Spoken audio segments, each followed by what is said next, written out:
अस्सलाम वालेकुम दोस्तों, क्या हाल है। उम्मीद करता हूँ आप लोग ठीक ठाक होंगे। आज मैं आपके पास फिर एक नई वीडियो लेके हाजिर हुआ हूँ और ये भी बहुत इंफॉर्मेशन वाली वीडियो है। उम्मीद करता हूँ तो ये वीडियो पसंद आएगी और जिस तरह आप लोगों ने पहले मुझे प्यार मोहब्बत की है उसी तरह आप भी इस वीडियो पे प्यार मोहब्बत अपना दिखाएं और जितना ज़्यादा हो सके इस वीडियो को लाइक शेयर एंड सब्सक्राइब करें। तो अब बगैर टाइम ज़ाया किए हम ये वीडियो को शुरू करते हैं गेमा और देखते हैं गए हैं कि इस वीडियो में क्या क्या इंफॉर्मेशन है आपके लिए मेरे लिए, और इंशाल्लाह उम्मीद करता है गामा कि आप लोगों को ये वीडियो पसंद आएगी। तो हम ये वीडियो शुरू करते हैं। जमीन से 480 फीट ऊंचे 4500 साल पुराने इस पिरामिड के अंदर ऐसा क्या था जिसको सिर्फ देखने के लिए रिसर्चर्स ने एक रोबोटिक कैमरा पिरामिड के अंदर भेजा। एक जगह पर आकर रोबोटिक कैमरा रुक गया क्योंकि अब उसके सामने पत्थर का एक स्लैब था। रिसर्चर्स का मानना था कि इस स्लैब के पीछे जरूर कोई ऐसा राज छुपा है जो पिछले 4500 सालों से दफन है। ये राज इनको हर कीमत पर जानना था, इसलिए उन्होंने रोबोट के आगे एक ड्रिल मशीन लगाई जिसने उस पत्थर के स्लैब में बारीक छेद कर दिया। अब इस छेद के अंदर एक कैमरा भेजा गया जिसने स्लैब के उस पार एक ऐसा मंजर देखा जो पिछले 4500 सालों से किसी ने भी नहीं देखा था। नाजरीन, मिस्र यानी इजिप्ट में टोटल 138 ऊंचे तरीन पिरामिड्स मौजूद हैं जिन्होंने पिछले हजारों सालों से दर्जनों अर्थक्वेक्स और कई खतरनाक तूफान का सामना किया। और गिरे भी नहीं है, है कुछ हुआ इनमें भी से नहीं। कोई एक भी इधर से उधर हुआ हो। इनमें से सबसे ऊंचा और बड़ा pyramid the great pyramid of Giza कहलाता है और इस पिरामिड की बेस का एरिया 13 एकर्स है। यानी इस पिरामिड के अंदर हैरत अंगेज तौर पे एक दो नहीं बल्कि पूरी 9 फुटबॉल फील्ड्स आराम से फिट आ सकती हैं। एक एस्टिमेट के हिसाब से इस पिरामिड में टोटल 23 लाख बड़े बड़े पत्थरों का इस्तेमाल हुआ, जिनमें से कई पत्थरों का वजन 50 टन भी था। अगर इसके टोटल वजन का अंदाजा लगाया जाए तो इस पिरामिड का वजन 60 लाख टन है, जो 12 बुर्ज खलीफा के वजन के बराबर बनता है। लेकिन इतने ऊंचे और आलीशान पिरामिड्स बनाने का आखिर मकसद क्या था? हजारों साल पहले जब इंसान के पास कोई टूल्स भी मौजूद नहीं थे, तब इन पिरामिड्स की दीवारों को कैसे इंच बाय इंच लेवल किया गया?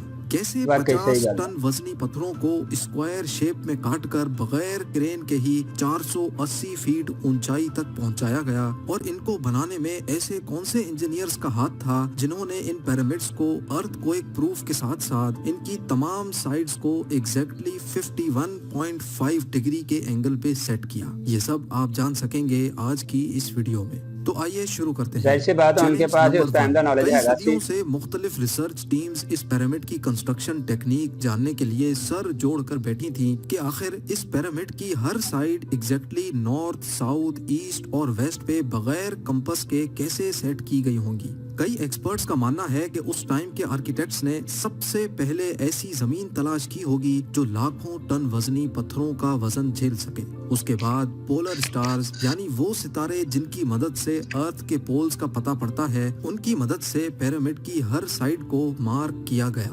ना कोई कंपास और ना बिल्कुल एक्यूरेट किया। सिर्फ इस बेसिक टेक्निक से हजारों साल पहले इस पिरामिड की डायरेक्शन सेट की गई और वो भी 0 एरर्स के साथ। Challenge number 2। अगला चैलेंज था जमीन को लेवल करने का। जिस 13 एकड़ की जमीन पर इस पिरामिड को बनना था, उसका लेवल थोड़ा सा भी आउट होता तो 23 लाख पत्थरों के इस पहाड़ का खड़ा होना बिल्कुल भी मुमकिन नहीं था। अब इस जमीन को लेवल करने के लिए उस टाइम के इंजीनियर्स के पास ना ही लेजर लेवलर था और ना ही बबल लेवल। एक्सपर्ट्स का मानना है कि कंस्ट्रक्शन साइट की चारों साइड्स पर खड्डा करके उसमें पानी डाला गया होगा और फिर एक साइड के पानी के लेवल से दूसरे साइड के पानी के लेवल को मैच किया गया होगा। जो जमीन का हिस्सा पानी के लेवल से मैच नहीं कर रहा होगा, उसको छेनी और हथौड़ों की मदद से काट कर लेवल किया गया होगा। कई एक्सपर्ट्स का मानना है कि एंशिएंट इजिप्शियंस ने इस सिंपल टूल का भी इस्तेमाल किया, जिसकी दोनों साइड्स पे लकड़ियां और उसके ठीक सेंटर पे एक रस्सी से पत्थर बंधा हुआ है। अगर पत्थर जमीन से टच हो गया और उसकी रस्सी ठीक सेंटर लाइन पे आ रही होगी तो इसका मतलब है कि बीच की जमीन परफेक्टली लेवल्ड है। Challenge number 3। अब पिरामिड कंस्ट्रक्शन साइट पे डायरेक्शंस भी सेट थी, मार्किंग्स भी हो चुकी थी और जमीन का लेवल भी सेट था। अब बारी थी कंस्ट्रक्शन स्टार्ट करने की, जिसके लिए लाखों टन वजनी और बड़े पत्थर रिक्वायर्ड थे। लेकिन ये पत्थर काटने के लिए ना ही उनके पास ग्राइंडर थे और ना ही जैक हैमर्स। लेकिन फिर भी उन्होंने 50 टन वजनी पत्थर काटे भी और उनको स्क्वायर या रेक्टेंगल शेप भी दिया। लेकिन आखिर किसकी मदद से? जी हाँ, यही वो सिर्फ एक टूल था जिसकी मदद से पत्थरों को काटा गया। एक्सपर्ट्स का मानना है कि पिरामिड की कंस्ट्रक्शन पे इस्तेमाल होने वाली छेनी सिर्फ कॉपर से ही नहीं बनी थी, क्योंकि उनको भी ये बात मालूम थी कि कॉपर नरम होता है और पत्थर नहीं काट सकता। इसलिए इसमें एक केमिकल आर्सेनिक भी शामिल किया गया था। कॉपर और आर्सेनिक से बनाई जाने वाली ये छेनी लकड़ियों के हथौड़ों से पत्थरों पर ठोकी जाती थी और कई घंटों की मेहनत के बाद बड़े बड़े पत्थर शेप में लाए जाते थे।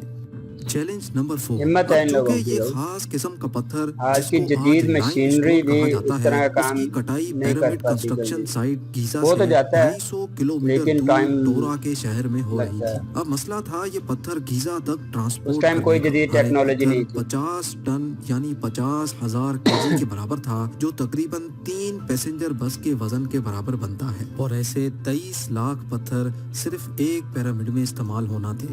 इतना ज्यादा वजन ट्रांसपोर्ट करने के लिए ना ही उस दौर में कोई जानवर काम आ सकता था और ना ही उनके पास ट्रक्स मौजूद थे। हत्ता कि अगर आजकल के जदीद दौर में भी ये काम करना पड़े तो ट्रांसपोर्ट कंपनीज को अच्छा खासा टफ टाइम आएगा। हैरत अंगेज तौर पे ये काम वर्कर्स और कश्तियों की मदद से किया गया। जी हाँ, टोरा और गीजा के दरमियान मौजूद रिवर का फायदा उठाया गया और बड़ी बड़ी कश्तियों में पत्थर लाद कर पिरामिड साइट पर पहुंचाए गए। एक्सपर्ट्स का मानना है कि ये काम इतना आसान नहीं था। शिप्स में इतने बड़े पत्थर की लोडिंग और अनलोडिंग में कम से कम भी 500 मजदूरों की आर्मी एक ही वक्त में लगाई गई होगी। Challenge number 5। जो एक्सपर्ट्स की टीम्स पिरामिड की कंस्ट्रक्शन पर रिसर्च कर रही थी, उनको अब अपने कई सवालों के जवाब मिल चुके थे। लेकिन एक बात उनको हर वक्त सता रही थी कि लाइमस्टोन कट भी गए, ट्रांसपोर्ट भी हो गए और कंस्ट्रक्शन के दौरान एक के ऊपर एक लगना भी शुरू हो गए। मसला ये था कि पत्थर इतनी ऊंचाई तक आखिर पहुंचाए कैसे गए होंगे। कई एक्सपर्ट्स का मानना है कि पिरामिड की कंस्ट्रक्शन से पहले ही ये प्लान कर लिया गया था।